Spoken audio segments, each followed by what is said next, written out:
പ്രധാനപ്പെട്ട ഒരു പ്രതികരണത്തിലേക്ക് നമ്മൾ തത്സമയം പോവുകയാണ്. ഇപ്പോൾ കൊടിക്കുന്നിൽ സുരേഷ് MP നമ്മളോടൊപ്പം ഫോണിൽ ചേരുകയാണ്. കേൾക്കാമല്ലോ അല്ലേ?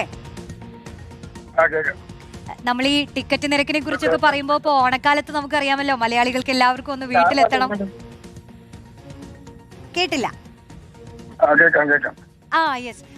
നമ്മളിപ്പോ ഓണക്കാലത്തെ ഈ എങ്ങനെ നാട്ടിലെത്തും എന്നുള്ളൊരു കാര്യമായിരുന്നു നമ്മൾ ചർച്ച ചെയ്യുന്നത്. അപ്പോൾ ബസ്സിലാണെങ്കിൽ ടിക്കറ്റിന് വലിയ തുകയാണ്, പോക്കറ്റ് കാലിയാവുന്നൊരവസ്ഥയാണ്. ട്രെയിനിനാണെങ്കിലും അതെ, ട്രെയിന് കിട്ടാനില്ല. ഇനിയിപ്പോൾ ഫ്ലൈറ്റിന്റെ കാര്യം നമുക്ക് അറിയുകയും ചെയ്യാമല്ലോ. എന്താണ് താങ്കൾക്ക് ഇത് കേൾക്കുമ്പോൾ തോന്നുന്നത്? നമുക്ക് സർവീസുകൾ കൂടുതലായി വേണം. ഇപ്പൊ KSRTCയുടെ കാര്യം തന്നെ പറയുകയായിരുന്നു. എല്ലാ വർഷവും നമ്മുടെ ഈ ഫെസ്റ്റിവൽ കാലത്തും അതുപോലെ തന്നെ സ്കൂളുകൾ അടയ്ക്കുന്ന സമയത്തും തുറക്കുന്ന സമയത്തും ഒക്കെ തന്നെ നമ്മുടെ രാജ്യത്ത് റെയിൽവേയും ട്രെയിനുകളിലും അതോടൊപ്പം തന്നെ വിമാനങ്ങളിലും ഒക്കെ തന്നെ കൊള്ളയടിയാണ് നടക്കുന്നത്. കാരണം നാട്ടിലേക്ക് വരുന്ന നമ്മുടെ മലയാളി സഹോദരങ്ങളെ അവരെ എത്രത്തോളം പിഴിയാമോ അതെല്ലാം പിഴിയുന്ന ഒരു സമീപനമാണ് ഇന്ത്യൻ റെയിൽവേയുടെ ഭാഗത്ത് നിലനിൽക്കുന്നത്. വ്യോമയാനം മന്ത്രാലയത്തിന്റെ കീഴിൽ ഉള്ള വിമാനങ്ങളിൽ നിലനിൽക്കുന്നത്. അത് അവർക്ക് ഇഷ്ടമുള്ള രീതിയിൽ കൂട്ടാനും ഇഷ്ടമുള്ള രീതിയിൽ ജനങ്ങളെ പിഴിയാനുമുള്ള സർവ്വ സ്വാതന്ത്ര്യവും അവരെടുത്തിരിക്കുകയാണ്. ഞാൻ ഈ കാര്യം ഈ പാർലമെന്റ് സമ്മേളന കാലത്ത് തന്നെ ഇത് കേന്ദ്ര റെയിൽവേ മന്ത്രിയുടെ ശ്രദ്ധയിൽ കൊണ്ടുവന്നു. കേന്ദ്ര വ്യോമയാന മന്ത്രിയുടെ ശ്രദ്ധയിൽ കൊണ്ടുവന്നിട്ടുണ്ട്. അതായത് ഈ ചാർജുകൾ വർദ്ധിപ്പിക്കുന്നത് മാത്രമല്ല, ആവശ്യത്തിന് ഫ്ലൈറ്റ് ഇല്ല, ആവശ്യത്തിന് ട്രെയിനുകളില്ല, ഇപ്പോൾ KSRTCയും ആവശ്യത്തിനില്ല. ഇങ്ങനെ വരുന്ന ഒരു സാഹചര്യത്തിൽ സ്വകാര്യ ബസ്സുകളൊക്കെ തന്നെ അവർക്ക് തോന്നിയ രീതിയിലുള്ള റേറ്റ് കൂട്ടുകയാണ്. ആരാണ് ഇപ്പോൾ തിരുവനന്തപുരത്ത് നിന്ന് ബാംഗ്ലൂരിലേക്ക് പോകുന്ന സ്വകാര്യ ബസ്സിന്റെ റേറ്റ് നിശ്ചയിക്കുന്ന ആരാണ്? അത് അവർ തന്നെയാണ് നിശ്ചയിക്കുന്നത്. ബസ് ഉടമകളാണ് തീരുമാനിക്കുന്നത്. അതുപോലെ തന്നെ വിമാന കമ്പനികളാണ് തീരുമാനിക്കുന്നത്.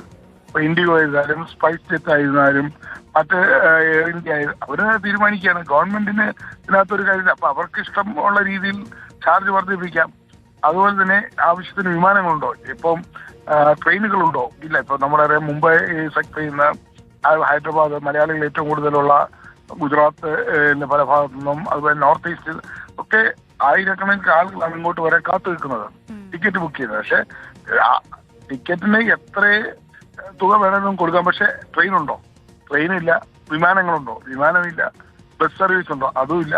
ഇങ്ങനത്തെ വല്ലാത്തൊരു സന്നിഗ്ധാവസ്ഥയിലാണ് ഓരോ വർഷവും ഓണക്കാലത്തും അതുപോലെ ക്രിസ്മസ് ന്യൂ ഇയർ കാലത്തും അല്ലെങ്കിൽ പരീക്ഷ സ്കൂൾ വെക്കേഷൻ സമയത്ത് ഒക്കെ സംഭവിച്ചുകൊണ്ടിരിക്കുന്നത്. ഇതിപ്പോ ഈ പറഞ്ഞതാണ്, നമുക്കിപ്പോ തിരക്ക് പരിഹരിക്കാൻ വേണ്ടിയിട്ടാണല്ലോ പ്രത്യേക സർവീസുകൾ ഉള്ളത്. അങ്ങനെ റെയിൽവേ പറഞ്ഞിട്ടുള്ള പ്രത്യേക സർവീസുകളെല്ലാം പേരിന് മാത്രമാണ്. അപ്പോ എന്താണ് അപ്പൊ റെയിൽവേ കാട്ടുന്നത് എന്നുള്ളൊരു ചോദ്യം ഉണ്ടല്ലോ. ഇത് തുടർച്ചയായി സംഭവിക്കുന്നു. ഇപ്പൊ കേരളത്തിന് പ്രശ്നം, ഇപ്പൊ നമുക്കറിയാം നാഷണൽ ഹൈവേയുടെ നിർമ്മാണ പ്രവർത്തനങ്ങൾ നടന്നുകൊണ്ടിരിക്കുകയാണ്. അതുകൊണ്ട് തന്നെ റോഡ് മാർഗമുള്ള വരവ് വലിയ ബുദ്ധിമുട്ടാണ്. മാത്രമല്ല റോഡ് മാർഗമുള്ള ബസ് സർവീസ് എണ്ണം കുറഞ്ഞിരിക്കുന്നു. അതുപോലെ തന്നെ റോഡ് മാർഗം വേഗത്തിൽ എത്താൻ കഴിയില്ല. ഈ പണികൾ പൂർത്തിയാകാതെ എത്താൻ കഴിയില്ല. അങ്ങനെ വരുമ്പോൾ എല്ലാവരും ട്രെയിനിനെയാണ് ആശ്രയിക്കുന്നത്. കാരണം ഈ റോഡ് ഗതാഗതം അതിന്റെ നിർമ്മാണ പ്രവർത്തനങ്ങൾ നാഷണൽ ഹൈവേ പൂർത്തിയാകാത്തത് കൊണ്ടും പലയിടത്തും അതിന്റെ ഇപ്പോഴും നിർമ്മാണം നടക്കുന്ന സ്ഥലങ്ങളിലൊക്കെ ഗതാഗതങ്ങൾക്ക് നിലനിൽക്കുന്നത് കൊണ്ട് റോഡ് മാർഗമുള്ള യാത്ര ഉപേക്ഷിച്ച് ഇപ്പൊ മിക്കവാറും ആളുകൾ യാത്ര ചെയ്തുകൊണ്ടിരിക്കുന്ന ട്രെയിനുകളിലാണ്. അപ്പോൾ ഈ സീസൺ കാലത്ത് ഈ ട്രെയിനുകളിലെല്ലാം തന്നെ സീസൺ അല്ലാത്ത സമയത്തും വലിയ തിരക്കാണ്.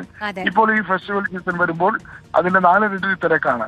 അപ്പൊ ഇത് മനസ്സിലാക്കിക്കൊണ്ട് റെയിൽവേ നമുക്കറിയാം, റെയിൽവേ ആയിരുന്നാലും ട്രാൻസ്പോർട്ട് ആയിരുന്നാലും ഇതൊരു പബ്ലിക് യൂട്ടിലിറ്റി സർവീസ് ആണ്. അത് പൊതുജനങ്ങൾക്ക് സേവനം നൽകേണ്ട സർവീസുകളാണ്. അത് പൊതുജനങ്ങളെ കൊള്ളയടിക്കുന്ന സർവീസുകളായി മാറിക്കൊണ്ടിരിക്കുന്നു. അവർക്ക് ലാഭം ഉണ്ടാവണം.